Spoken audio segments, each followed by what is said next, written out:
Estamos ya con nuestro primer entrevistado. Él es Eduardo Vergara, director ejecutivo de Fundación Chile 21. Nos va a ayudar a entender ciertas luces respecto de la reforma profunda, la refundación, dicen algunos, de la institución de Carabineros, cómo poder también combinar el legítimo control del orden público que es necesario en todo Estado de Derecho, pero no, eso no significa traspasar la frontera de los derechos humanos, es algo que no se entiende. Y sí se puede controlar el orden público y respetar los derechos humanos, lo hacen las democracias modernas. Eduardo, gracias por estar con nosotros, buenos días.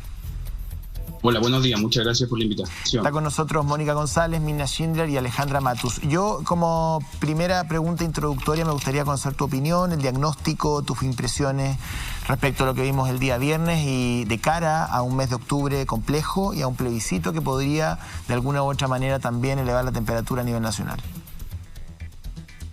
Bueno, primero creo que no es responsable iniciar ningún análisis respecto a lo que está sucediendo sin reconocer que lo que estamos viendo hoy en día es resultado de responsabilidades políticas que se arrastran por décadas. No podemos solo apuntar a un periodo particular, porque lo que hemos visto por décadas ha sido una omisión de la seguridad pública en que ésta se ha delegado a las policías. Es falso que las policías se mandan solos, sino que los grados de transferencia de poder político y administrativo que se le han entregado o que se han preservado particularmente por una ley orgánica constitucional han permitido que se conduzca la realidad de este momento. Sin embargo, la profundización de la crisis actual que estamos viendo, hay una responsabilidad política clara que es particularmente sobre el Ministerio del Interior, que ha empujado como respuesta a la seguridad pública más leyes de populismo penal, más mano dura como respuesta incluso a enfrentar la protesta social, pero además que claramente trata a sus adversarios políticos de una forma y al resto de otra forma. En ese contexto, creo que lo que estamos enfrentando como país hoy en día es una oportunidad que pocas veces hemos visto, y me refiero porque existe transversalidad política del mundo académico y de los expertos en avanzar en una profunda reforma. ¿Y qué es lo que creo, en resumen, qué es lo que tenemos que hacer? Primero, el primer paso es una intervención civil a Carabineros de Chile. Tal vez esto suene un poco fuerte, pero hay decenas de experiencias en Europa y en Estados Unidos de sistemas en que, tras situaciones de abuso policial, de violaciones a los derechos humanos, el poder civil en su conjunto, incluso con participación de la sociedad civil, expertos y los diferentes poderes del Estado, tiene la capacidad de forma transitoria tomarse el mando de las policías. Pero el segundo paso, que es tan relevante, pero no va a resolver nada en el corto plazo, en el hoy, tiene que ver con una profunda reforma a Carabineros de Chile, para pasar, como tercer paso, a un sistema permanente de monitoreo civil que nos permita mantener a nuestras policías dentro del rango. Sí, un sistema de auditoría. Te va a entrevistar Mónica González. Yo quisiera antes decir que hay que hacer un reconocimiento a la Fiscalía Norte, a la fiscal Chong, a los fiscales que en muy pocas horas, en fiscal Macaya y al equipo de derechos humanos de la PDI, que ayudó a la diligencia, porque a veces se nos olvida decir que sin ese trabajo en fin de semana, aceleradísimo, eficiente, no tendríamos hoy día la constatación de que fue un homicidio, como dice, las pruebas lo indican, un homicidio frustrado. Y yo creo que hay que hacer los reconocimientos cuando parte del sistema de justicia de este país funciona. Señor Vergara, yo no estoy de acuerdo con usted en que no es cierto que se haya mandado solo a la policía, porque si no, ¿cómo se explica que el fraude llegara a los 29.000 millones de pesos, ¿no? Y eso pasó no en este gobierno, pasó en los gobiernos anteriores. Entonces, ahí me gustaría, dada su experiencia, porque usted trabajó en el gobierno anterior de Michelle Bachelet, ¿no es así? En el Ministerio del Interior. Así es. Dada su experiencia, ¿cuál es el motivo por el cual Mario Rosas resiste incólume en el poder? ¿Qué sabe, qué no sabe? ¿Cuál es el poder que lo hace quedarse a pesar que sus antecesores salieron de la manera en que salieron por crímenes cometidos en Chile? ¿Y por qué ese poder de Carabineros? Yo me acuerdo, solamente quiero agregar un dato. Yo me acuerdo que el general Pinochet en algún momento reveló que lo único que él temía era una rebelión de Carabineros, porque eran más de 58.000 efectivos repartidos por todo el país y porque tenía más cobertura nacional que incluso el ejército. Interesante, ¿eh? Interesante, ¿no? Lo primero, Mónica, es que creo que vale la pena detenerse un poco en entender cómo se ha construido el poder de Carabineros de Chile, al menos durante la democracia. Y este poder se ha construido, por un lado, por sus altos niveles de aprobación ciudadana y que se usó en su momento para decir por qué deberíamos preocuparnos o incluso avanzar en cambios, modernizaciones o reformas en la institución si es una de las instituciones mejor evaluadas en el país. Además, esta evaluación positiva que sirvió como una especie de capa de blindaje se veía a nivel latinoamericano. Por mucho tiempo se hablaba que la mejor policía de América Latina era Carabineros de Chile y venían no solamente de nuestros países vecinos, sino que de todo el mundo a capacitarse con nuestros carabineros para mejorar las prácticas policiales en otros países. Pero esa es la dimensión de la evaluación. El problema es que eso se fue mezclando con la vida política. Habían impactos de esas evaluaciones. Disculpa, ¿qué significa eso? Es que se fue mezclando con la vida política. Sí, eso tiene dos aristas. Favor. Eso tiene dos aristas. Uno es que cuando tú te enfrentas a una institución tan bien evaluada, los actores políticos quieren aparecer junto a esa institución. Claro. Pero al mismo tiempo, y particularmente por la presencia de una ley orgánica constitucional, era un trámite que ningún gobierno quería enfrentarse a una institución con alta querían capitalizar. Si el mundo político es bien oportunista. ¿Cómo se concreta esto en lo político? Bueno, pero no nos olvidemos que hay autoridades regionales que lo primero que hacen cuando asumen es que o las Fuerzas Armadas o los Carabineros los sacan a andar en helicóptero por la región, los suben a los jets para recorrer Chile en 5 minutos, y también había un poder blando muy efectivo por parte de los uniformados.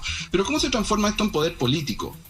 Es que además en el gobierno actual se mezcla con el hecho en que las defensas institucionales que ha hecho el gobierno a ciegas a Carabineros de Chile hoy les resultan un costo político porque han asociado el éxito o el fracaso de las policías y de la seguridad pública con el funcionamiento actual político del gobierno. Y el costo que paga hoy en día un gobierno que no duda en salir a blindar a Carabineros a pesar de que hayan habido pruebas. No nos olvidemos incluso lo que pasó en un hospital de Melipilla, Maipú, si no me acuerdo, donde el gobierno no dudó en salir a decir, fue el ministro Blumel, en Melipilla, perdón. Y esos comportamientos lo que hacen es que nos llevan a 30 años, donde sucedió una y otra vez lo mismo, en que se le delegaba a Carabineros la seguridad como un fierro caliente. Y ojo ahí, políticamente, el progresismo, la amplia izquierda, tiene una deuda pendiente con la seguridad. Por décadas nadie quería hablar de seguridad pública, era un tema que no nos competía, que no queríamos tocar, porque era un tema o de derecha, para eso están las policías y se las delegamos como fierro caliente. Creo que el fenómeno, Mónica, independiente de las puntualidades de lo que estamos viviendo hoy día, lamentablemente es un fenómeno que se arrastra por décadas y tiene consideraciones administrativas de aprobación, Eduardo, pero también consideraciones políticas. Eduardo, cuando tú estuviste en el Ministerio del Interior, ¿cuál era la relación con la policía, por ejemplo, en el evento de una manifestación? ¿Se le daban órdenes desde el Ministerio del Interior? ¿Había un enlace? ¿Se pedían cuentas de la conducta de Carabineros? ¿Cuál era la relación del Poder Civil con la policía? Alejandra, yo estoy totalmente al tanto de lo que sucedió en el gobierno y no lo que sucede ahora. Y lo que tú mencionas es efectivamente algo que sí sucedía. Los mismos Carabineros nos reconocían que el nivel de coordinación y control civil que teníamos particularmente frente a los eventos masivos, el fútbol, no olvidemos que tuvimos la Copa América, visitas de otros mandatarios de Estado, incluso el Papa, era diferente porque sentábamos a los actores en la mesa, actores públicos y actores privados y las policías, y se diseñaban estrategias. Yo no concibo hoy día, y por eso creo que la gran pregunta es cuáles fueron las instrucciones o cuáles son las instrucciones que están dando el intendente metropolitano y el ministro del Interior frente a la marcha de cada viernes. Pero Eduardo, porque perdón, al menos siguiendo la misma línea, Alejandra, eso debería estar protocolizado. O sea, en un Estado de Derecho, no porque cambie el gobierno. No depende del gobierno. Exacto, o sea, hay un protocolo de fondo, cómo se relaciona el poder. Perdón, para reforzar lo que dice Alejandra, uno entendería que el poder político... para hacer el punto. Yo entiendo que tú me dices, mira, en realidad nosotros hoy día desconocemos cómo está funcionando la relación entre Carabineros y el Poder Civil. Pero uno entendería que en un Estado de Derecho eso está protocolizado. Es decir, no es llegar y bajo el ánimo de cualquier ministro del Interior se da cualquier instrucción. O estamos en ese escenario, porque si estamos en ese escenario, la verdad es que cerremos por fuera. No, José Antonio, efectivamente, lo que pasa es que además hay un margen de coraje político y decisión de conducir a las policías. Porque yo tenía muy claro que el mandato que teníamos cuando yo estaba en mi puesto de trabajo era que tenía que coordinar y supervisar a las policías.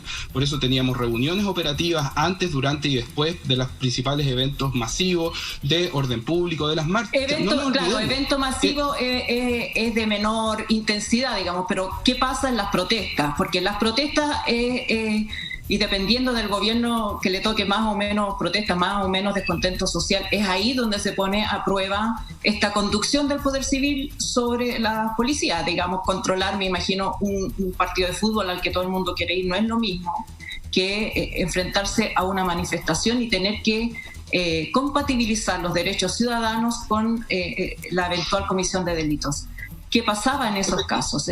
Yo creo que esa es la duda que uno tiene. Si el Ministerio del Interior da órdenes de, por ejemplo, reprimir la manifestación, que no se produzca, o si la orden del Ministerio del Interior es que se contenga o se asegure el orden público, pero se permita la manifestación. No, efectivamente las órdenes que se daban y las instrucciones de coordinación que se daban eran contener los espacios para proteger, no solamente en caso de eventos que se escapen de la seguridad, sino que además proteger la integridad y la seguridad de las personas que marchan. No nos olvidemos que esa también era nuestra labor y es la labor hoy día del Estado. Y eso claramente se diseñaba, habían diseños de dónde tenían que estar los carabineros. Darte un ejemplo, yo sé que el tema del fútbol es un poco diferente, pero se hicieron cambios tan relevantes en la forma en que Carabinero entraba a los estadios, qué uniforme usaba, cuál distancia tenían de las personas, que permitió bajar los niveles de conflicto en los estadios de forma gigante. Y ese aprendizaje que tuvimos en los eventos masivos se llevó también a las demostraciones. Pero déjame decirte otra cosa, que tal como en los gobiernos hay posiciones políticas, también hay disidencias. A mí en lo personal me tocó estar al lado de quienes nos opusimos a que, por ejemplo, los camioneros marcharan frente a la Moneda. Esa decisión no es la que, ¿no es cierto?, la que ganó, pero sí existían enfoques diferentes, había un debate que permitía sentar a los actores a la mesa y que supieran que habían diferencias para lograr un objetivo común, que era no solamente que las marchas y demostraciones se llevaran con la mayor calma y paz posible, sino que además proteger a quienes se manifestaban y ejercían su derecho constitucional a la reunión y a la marcha pública. Eduardo, quisiera llevarte a otro tema que lo planteábamos también al comienzo, que tiene que ver con esta suerte de patrón de conducta que se va observando y se instala, ¿no es cierto?, sobre todo después del 18 de octubre. Porque, a ver, si analizamos el imputado en el caso de lo que ocurrió este viernes, es un carabinero que apenas tiene 22 años. Si tú lo comparas con el teniente coronel Claudio Crespo, ex teniente coronel, en el caso de Gustavo Gatica, estás hablando de un carabinero que tiene una larga experiencia. Entonces, te lo pongo como elemento para entender cómo dos carabineros con experiencias tan disímiles, ¿no es cierto?, en cuanto a formación, tiempo, madurez, etcétera, pueden terminar ejecutando acciones que se apartan de la ley. Y en ese sentido quisiera preguntarte cómo observas tú la tesis, digamos, de que aquí se trata de un patrón de conducta versus lo que ha señalado Carabineros, pero también la autoridad política, de que son hechos aislados. Bueno, primero que todo tenemos que entender, y todos bien lo sabemos, que los liderazgos permean en la institución. En una institución tan jerárquica, y dicho sea de paso, en su primer artículo, la Ley Orgánica Constitucional de Carabineros se define como una policía, ¿no es cierto?, de inspiración militar. Los mandos son los responsables. El problema, Mirna, es que para que se pueda llevar adelante un cambio en la forma en que las policías se relacionan con las personas y con los ciudadanos, tiene que haber un cambio que no solamente desde el alto mando hacia abajo, sino que tiene que venir primero de la autoridad política, porque nos olvidamos muchas veces, y concuerdo con lo que dice Mónica, este gran debate de si los carabineros se mandan solo o no. Lo que pasa es que la falta de conducción política por años ha permitido que se independicen y tomen decisiones que a todo el mundo le parecen correctas. No nos olvidemos que frente a los primeros incidentes en la Plaza Italia, en un punto de prensa, el intendente metropolitano Guevara, al tener a un general atrás, lo indicó con el dedo y le dijo a la prensa, pregúntenle a él, que él es el responsable del operativo policial. Entonces eso se ha venido repitiendo por décadas y genera una independencia desde los altos mandos hasta los cargos más bajos. Pero Eduardo, para cerrar la pregunta, ¿se trata de un patrón de conducta y uno podría decir de una política de Carabineros que tiende a este tipo de excesos, o estamos hablando de casos aislados y que requieren, ¿no es cierto?, esa intervención, como tú señalabas, ¿no es cierto?, civil, para poder de alguna manera corregir estos hechos aislados, si es que esa es la tesis que, ¿no es cierto?, sostiene la institución y también respalda el gobierno? A ver, sí, no, Mirna, sí, porque casos de abuso policial venimos viendo en Chile por décadas. La diferencia es que muchos de ellos han estado ocultados en los territorios donde viven las personas más vulnerables. Exacto. Y cuando ocurre el estallido social, y esto llega a la masividad de las cámaras, a la masividad de los medios de comunicación que transmitían en vivo, muchos se sorprendieron. Pero las evaluaciones policiales que venimos viendo por décadas de ciertos territorios, la falta de legitimidad policial y la denuncia de abuso ha estado presente siempre. Y no, ¿por qué no? Porque no representan la institución en general. Todos quienes estamos trabajando por esta intervención civil, por la reforma, es porque creemos que el grueso de los funcionarios de Carabineros de Chile son personas que requieren una institución que no caiga en casos de corrupción, que no caiga en casos de abuso policial y que no solamente se modernice, sino que se reforme. Eduardo, y por eso todavía estamos a tiempo de avanzar. Sí. Tú acabas de mencionar el caso de corrupción, pero la verdad es que ningún gobierno hizo nada por detener y ponerle coto a la corrupción de Carabineros. Y hoy día tenemos denuncias concretas, con imputados incluso, de carabineros que participan en tráfico de armas, en venta de armas a grupos del crimen organizado. Y tenemos también denuncias y sospechas de que en muchos lugares donde no interviene la policía y actúan bandas del crimen organizado de narcotraficantes, los carabineros hacen pie atrás, no se introducen en esas poblaciones. Es decir, estamos en un punto de inflexión sobre la corrupción de Carabineros. O sea, no hay posibilidad alguna, pareciera, de decir que no hay que intervenir. Bueno, Mónica, y eso es muy profundo, hay corrupción administrativa y corrupción también ligada al crimen organizado. No es razonable que tengamos una institución tan jerárquica donde las finanzas son vistas por los mismos carabineros que dependen de una cadena de mando. O sea, nadie que sea de un rango menor a un general va a desobedecer la decisión de un general frente a lo que se pueda tomar en base a compras públicas o a temas de finanzas. Por eso mismo, cuando hablamos de control civil, hablamos que hay elementos que no pueden estar supervisados dentro de la institución. Y en los casos de corrupción ligados al crimen organizado, Mónica, yo creo que ese es un debate más de fondo que en Chile no hemos querido dar y que tiene que ver con el narcotráfico, que tiene que ver con la forma en que enfrentamos el crimen organizado y que lamentablemente están sucediendo cosas que hace décadas decíamos eso solo ocurre en México, pero ahora nos encontramos que por supuesto ha permeado las instituciones. Exacto. Y eso es lo triste, porque la magnitud de lo que estamos viviendo hoy en día, Mónica, puede ser que estemos en un punto de no retorno, porque después de las policías, instituciones fundamentales para la democracia, no queda nada. Si seguimos empujando a Carabineros de Chile gracias a las políticas actuales que estamos ejecutando al borde de un barranco, vamos a terminar por empujarlo en ese barranco. Y el problema es que después de eso no hay nada. Entonces, si las autoridades políticas, los liderazgos civiles tampoco entienden que este es un momento de inflexión ahora, lo vamos a lamentar por el resto de lo que se viene. Sí, una gran luz. Hay una cuota de cinismo político también, me atrevo a decir. Eduardo Vergara, director ejecutivo de la Fundación Chile 21, muchísimas gracias por habernos dado el tiempo de tu domingo esta mañana. Gracias a ustedes. Buenos días, Eduardo Vergara.